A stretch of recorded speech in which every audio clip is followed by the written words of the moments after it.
can actually go a little bit further. You can push it a little bit further. I mean, sure, there is a propensity to lean towards the shiny, Vaseline smeared turds. Well, that's the expectation too. I mean, if you're making a game on the Wii, the fact of the matter is the Wii is, I think, a lot more powerful than it's given credit for the perception. But Points to contain units. Well, let's say, like, in the worst case, it's slightly better than the previous generation of console hardware. The expectation hasn't even been to compare Wii games visually to good late generation Xbox One games or GameCube games. The expectation seems to be that whatever works, whatever gets it done, is alright. So the focus isn't on that. Whereas you have to put so much effort and so much work into getting a PS3 or a 360 game to look good enough for it to be acceptable to that audience. That it drains an enormous amount of resources away. And if you decide you want to make a big design change or you want to steer in a different direction mid-project, that becomes a very expensive and very difficult. Yeah, I actually think the 360 has kind of the best of both worlds. I mean, it is very easy to develop on 360, but on the other hand, it has the processing power to make things look pretty. So,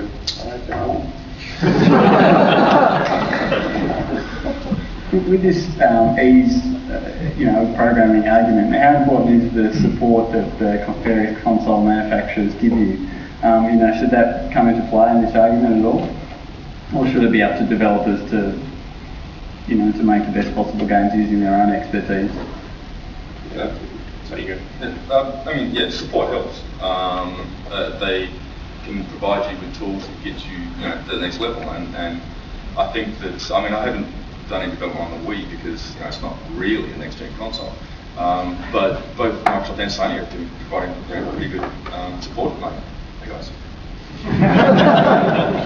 They have to. Yeah.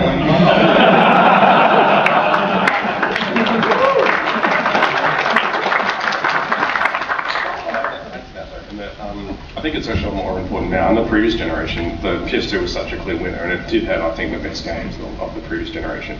And Sony, with all due respect to Sony people here, let's say the Sony people who aren't here had a particular attitude, which was, we're Sony, we make the PS2, and if you don't like our support, you can get fucked.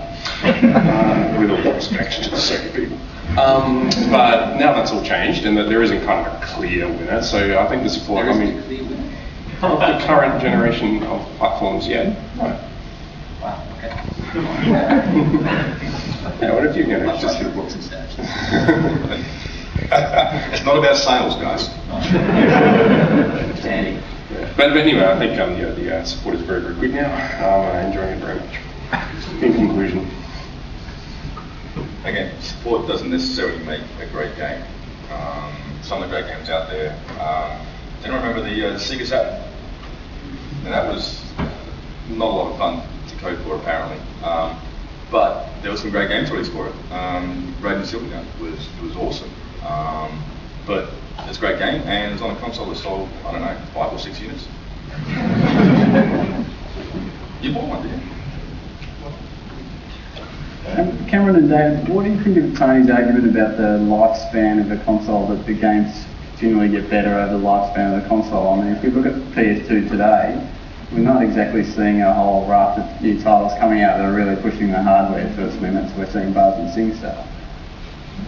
I think Sony has actually been reasonably good about keeping the lifespan of its consoles long, but it does fall into that pattern of having a few years of steady ramp up where things are improving, and then leapfrogging to the next thing, and that kind of becomes a handy console. It's a really strong business model, but it doesn't foster the development of great games because their audience moves on. It kind of remains to be seen with the Wii what Nintendo's plans are. I don't want to sort of say that's going to be around for the next 10 years or the next 2. I mean, it's very difficult to say, but I think much more of the potential of the Wii in terms of its technical ability is accessible early on. So really it's up to design challenges to push that forward. I think that can happen much more quickly than it can happen on the PS3 and 360 where it seems to be constrained by technical ability. I don't think there's any doubt that if it's hard to program for, then you'll get better games later. But you could just have the better games sooner, and then have more better games later. On that point, the Xbox 360 has been out for a bit longer than the PS3, and so if you look at this is a graph, guys.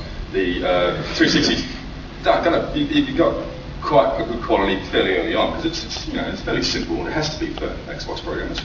And the PS3, it's confused people for a little while, but the smart people have really taken to it, and now we're actually caught up. And like Call of Duty 4 and Dynasty Warriors 5 are of the same quality. You can't distinguish between the two. Now, okay, this is your Xbox curve, this is your PS3 curve.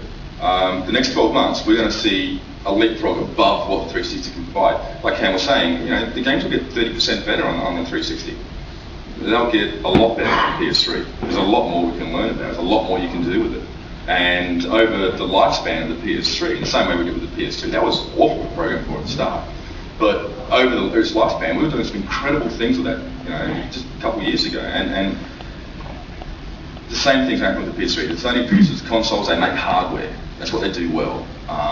They produce consoles that don't die after 12 months.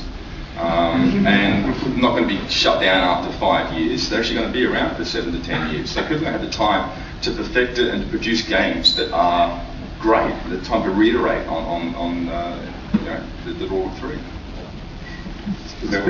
I call it the rule of 3. So Tony and the rule of 3, guys. Take it out. Regarding the hardware, Microsoft famously championed the value of a hard drive to improving game performance last generation.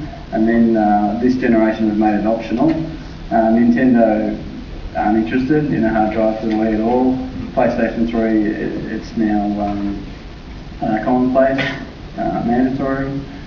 What is the value of a hard drive in delivering the best possible next-gen games? Is there any value? Hard drive does 3 wonderful things for you. It drives up the price of your console. It allows developers to release broken and unfinished games. It is also a gateway to wallet rape.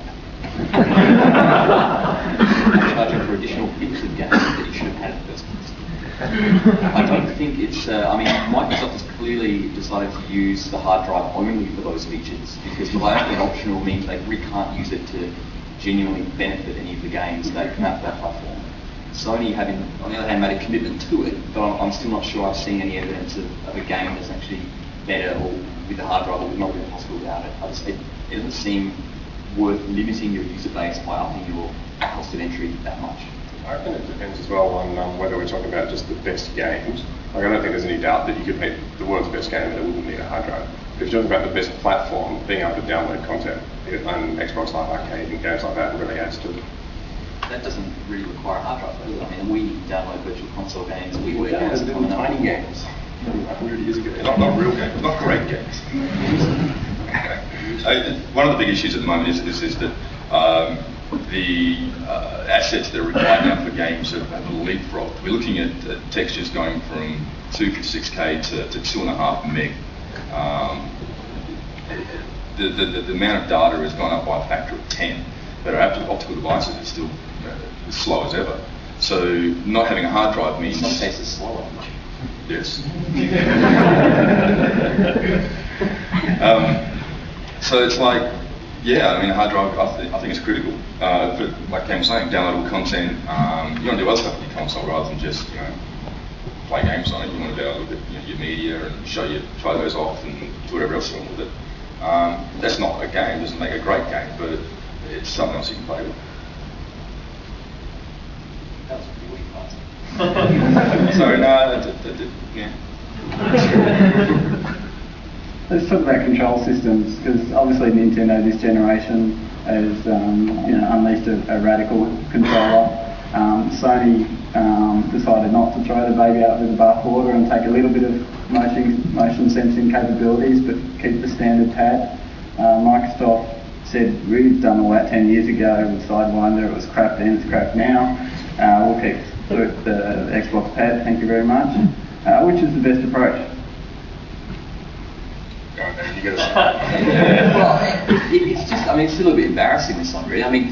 Microsoft is kind of aping what Nintendo were doing a few years back, and then Sony's kind of been caught halfway across, coming out the door and then something that, and they've actually cottoned on to the least important part of a Wii controller. If you look at an Xbox 360 or a PS3 controller as an average normal person, it's starting to get overwhelmingly difficult. Nintendo, through the evolution of the hardware generations, have given us the D-pad, given us rumble, given us the analog stick, given us shoulder buttons. They've built every major controller innovation pretty much since the Atari 2600 has been driven by Nintendo, except for the VMU and the Dreamcast.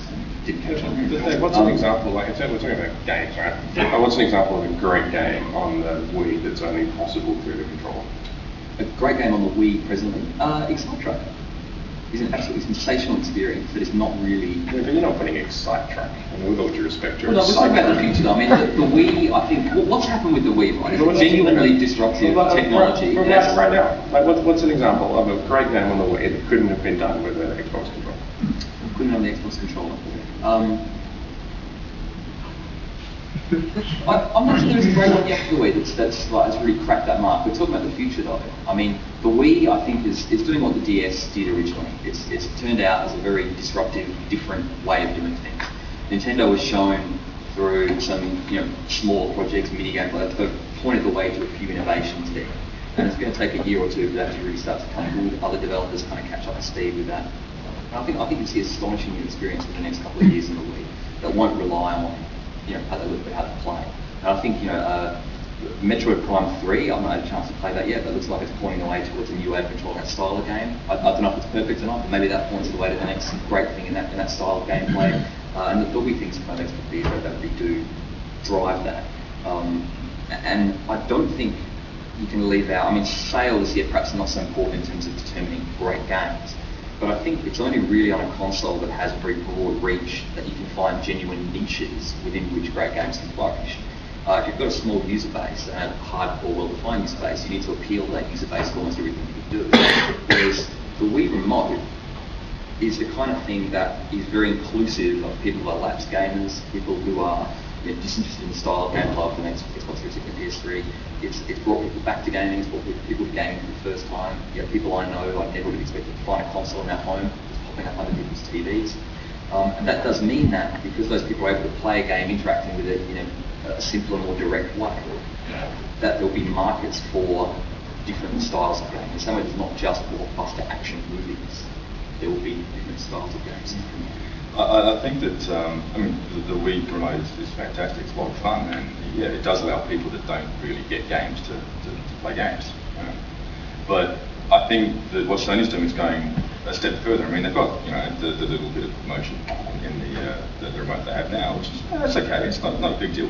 But the thing is, extra interfaces. It's your buzz controllers for playing games. It's your SingStar microphones. It's your the camera. There's a video that's been released on the Sony site just recently about drawing sketches of stuff and then actually getting the game to animate the sketches of the stuff you've done. So you're actually providing your own look to the game and doing cool things like that. And Sony's actively encouraging people to experiment with different interfaces into the game world. I think we're going to see some fantastic things come out of that. Yeah, I think that's encouraging actually. I mean, Sony's done some good things with things like Gearbox and SingStar.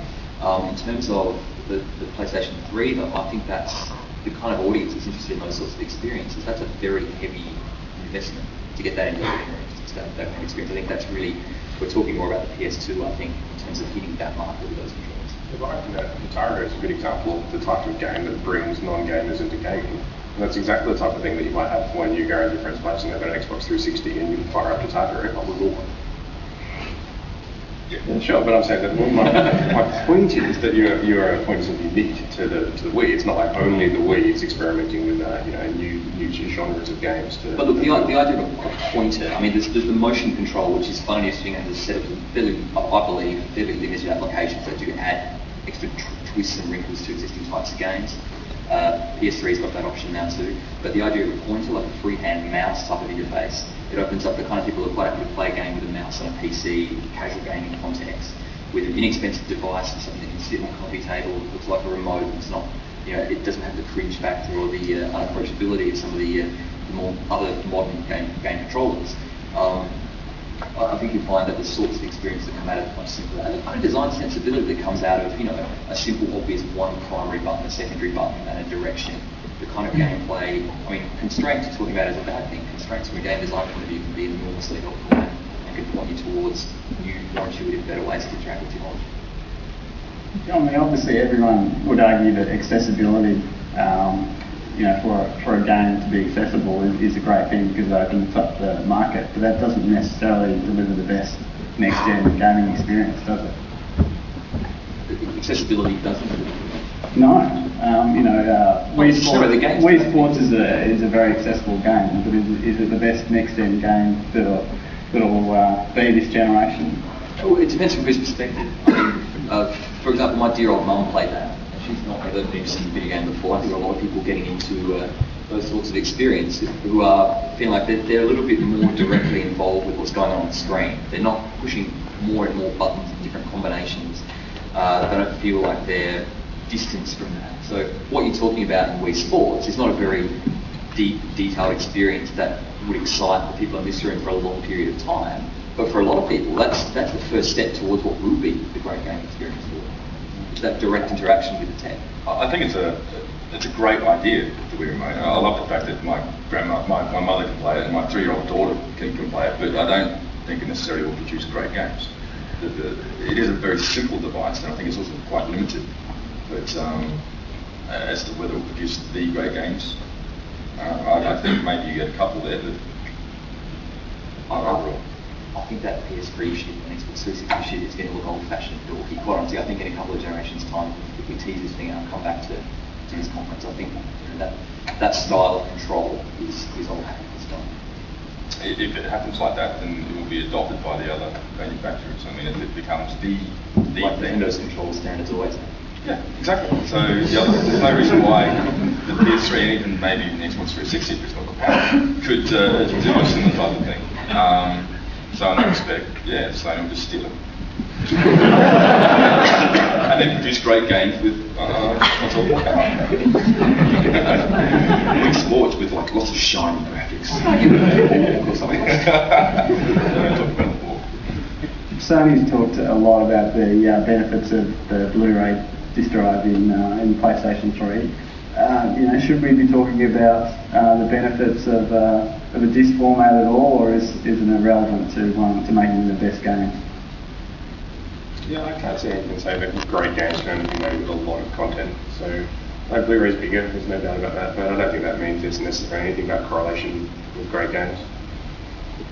I'm not sure about that. I mean, it seems like maybe as a movie format, it gives you a better resolution and so on. I mean, I don't know that there are too many games. I mean, certainly not games on the Wii that are constrained by the DVD format. I don't think it's an issue on the Wii really that's going to stop games from getting better.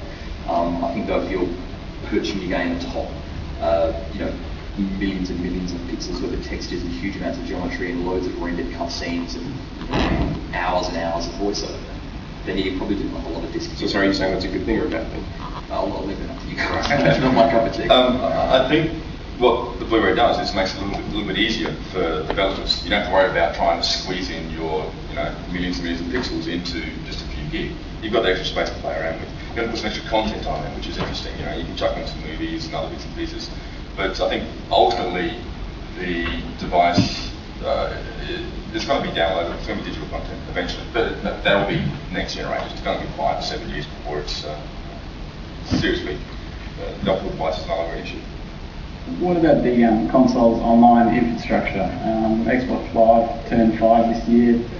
Generally around the industry, people consider it as the best implementation of an online service, the easiest to use, most sophisticated. Should that come into this argument at all? Does it matter, or should developers be the ones who are making innovative online features? Yeah, no, I think it's so much. I mean, again, with a lot of respect to Sony, because I actually do really like the PS3. But the PlayStation Network just doesn't compete with Xbox Live. Like the Xbox Live really is the gold standard for online gaming, and it's just every part of the experience is better. And it's so nice to have even things like accomplishments, achievements, whatever they're called, that thing. Game points and being able to just look. In fact, I was looking at Geometry Wars last night. I was going through, I'm number 326,000 in the world at Geometry Wars, and I was just going through and finding the rudest gamer tags and checking out what games they were playing. Just being able to do that and in an integrated fashion is just so nice. It's just so well put together. You can say a lot of things about Microsoft, but they're a software company and they make good software. It's a great system for putting you in touch with the kind of people that will sort of, shout racial slurs in your ear or something. I respect what Microsoft's done in the online space. I mean, their infrastructure is clearly the strongest of the three, but you have to consider the user base of that feature. I mean, that is an absolutely necessary mainstream feature for the Microsoft audience. I think Nintendo, where its sort of been criticised for its online offerings, which are actually very strong in a lot of ways, are that they're sort of very protective of users, privacy and being mindful that being a very young audience, very broad audience on the Wii, everything has to be very accessible and also very safe. And this really, when you look at it, is a problem that Microsoft and Sony would love to have. I mean, to have that many different types of people using their online servers. I mean, you've got, downloadable virtual console WiiWare games. You've got the ability to play online with your friends, so you get your friends list, which admittedly the friend code system I think is something that could be improved. But you can, we can play each other in a Wii game that we arrange, same as you can on Xbox Live. And if I play with a random person, I can go to Mario Strikers and play that game with whoever online. What's missing is the ability for me to then kind of, make friends with that person, which to me, to be quite honest, I mean, Xbox Live, a very good service, but the kind of, Halo 3, great game, the multiplayer had a lot of potential to it, but just not worth playing the game with the kind of people who play Halo 3. Just absolutely unbearable experience. I think Microsoft's done a good job with the online stuff. They've not really changed much. They got it right with the Xbox, and they've improved it a little bit. It's incremental tweaks and whatnot. But I mean, what Sony's trying is to innovate. They're doing something different. I mean, Home is an attempt to do something that hasn't been done before. I mean, it's very early days yet, but I think we'll see some quite innovative and different online offerings from Sony in the future. Yeah, I mean, Sony will offer gamers ways of sharing each other's Sony lifestyles and Sony products with one another in a carefully branded, interactive environment. That would be very exciting indeed. I don't know who that's for. At least Nintendo and Microsoft seem to know where their audience. I mean, Home to me makes very little sense. I don't know a single soul who's excited about that as like a detached from the industry game. That is a bizarre offering. It is bizarre, but that's Should a console's price or reliability come into this argument at all? Some might argue that it's no good if punters can't play your masterpiece. If they can't afford the console or if it's on the blink. Does it matter? Well, I mean, it does. It's not just price either. I mean, if you want to buy a Wii, you go to the shop and you buy a Wii, and it's a box that says Wii on it, and the person can go and buy a Wii and play whatever Wii software there is to run on that box. I think that something that Microsoft and Sony got badly wrong this generation is their SKU plans. I mean, with Microsoft, it's a very unclear message to people what's possible with either of their any of their different SKUs out of the box, bring it home. I'm going to order a game, I need a memory card, or you can go online and download this stuff. No, I can't buy this, it's a very expensive separate thing.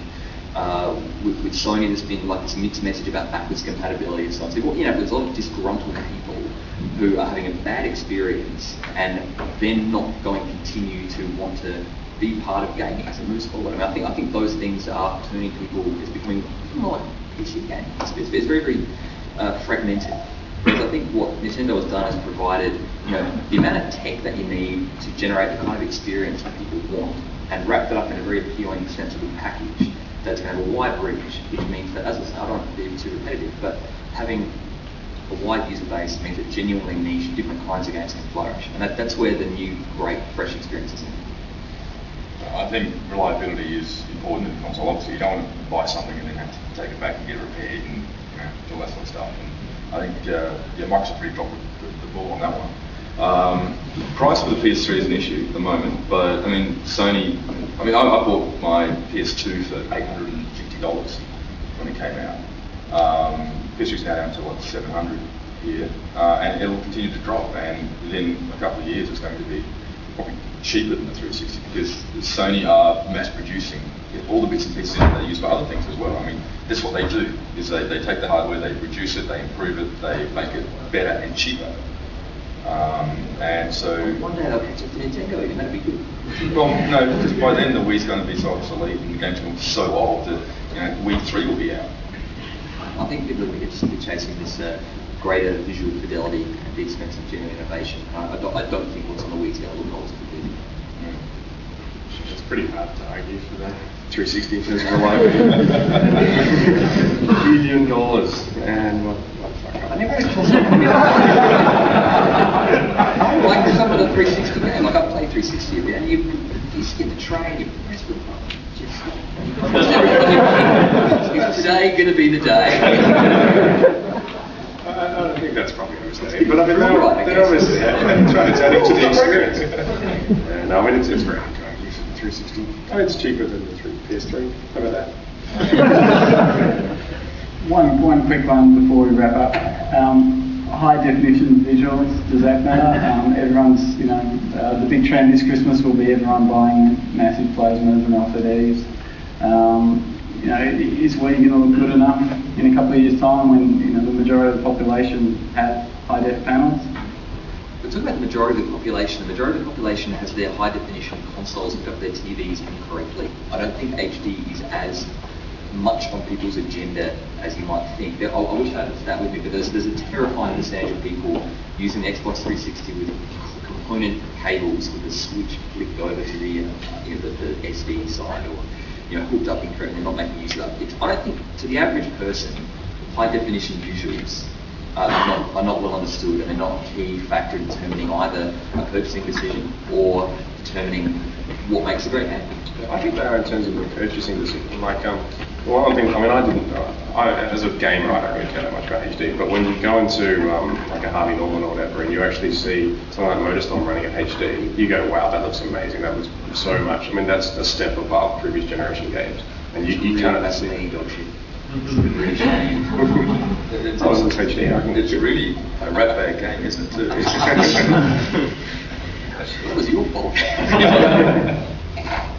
Okay, guys, it's time to wrap it up. A couple of minutes each, just to reiterate your strongest arguments why your particular console will deliver the best next-gen games. Let's go first. Cameron, perhaps you can start. I'll go first. Okay, well, I'll reiterate the key points. First of all, pedophile. Second of all, chipmunks, and third of all, gorillas. I think my key argument stands. I mean, we've heard, again, a lot of, but sure, it doesn't happen now, but you just wait until the future is just going to be so good. You can go and buy Bioshock right now, that's great. You can buy Gears of War right now, it's great. You can buy Halo 3 right now, and if you don't play online, it's also great. The 360 already has good games. If you had to recommend a console to your friend right now, you'd recommend 360, there's no doubt. Yeah, play with cam screens. I'm more than happy to go. Look, there seems to be like the main knock against the Wii seems to be that it's going to start to look old-fashioned. Maybe it's got a short lifespan. It might be considered to be a little bit gimmicky. That's what people thought about the DS, and I think that's if their story is going to be mirrored and extended in the console space for the Wii. And I think it's really the only logical home for where those great games, where the best and brightest developers, best efforts are going to be the biggest bets in the industry. I think adding layers of complexity, more buttons, more pixels, more triangles is completely the wrong approach. I don't think that in 10, 20, 30, 50 years' time, people are going to be sitting around playing games with controls with more buttons on them, the TVs with higher resolution, with the same old, left, right, shoot, up. And if that's the future, they'll find something else to do with themselves rather than working games. I think games are not about the visual fidelity, the resolution of the experience that's presented visually or orally. Games are about play, and the Wii is the closest we've yet come to getting to what we more generally refer to as play, the kind of activity that play is. And it's a step in that direction, allowing people to interact with the world, the experiences we create, more directly, more intuitively, and more fully. I think Sony's trying to innovate now. They're really trying to do something different. They're pushing the different interfaces. They're trying different online experiences. They have to find a niche, and I think they're heading in the right direction. I think that experimentation. I think social networking is going to be a big thing. Facebook, your MySpace, your LinkedIn, all those types of things are the way of the future. And Little Big Planet, I think, is kind of blending gaming with the social aspect of the social networking thing. I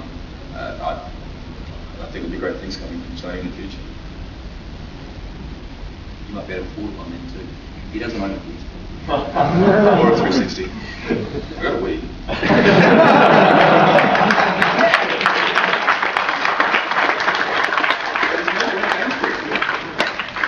as I mentioned before, we don't have a worm tonight, and we don't have Laurie Oakes.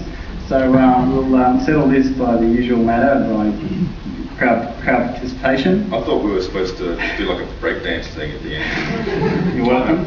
Rap battle. Yeah, it's the only way to settle anything. Rap battle. Go on then. Wiggity. I'm a little bit embarrassed for all this one. All right, Xbox 360.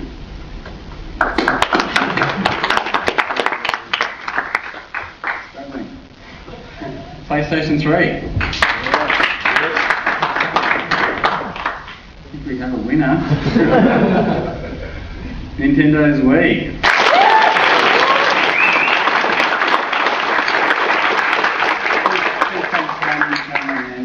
And David.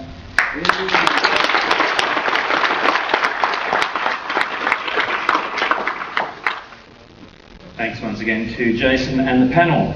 I think it's quite appropriate that we wins, considering what a pissing contest that was.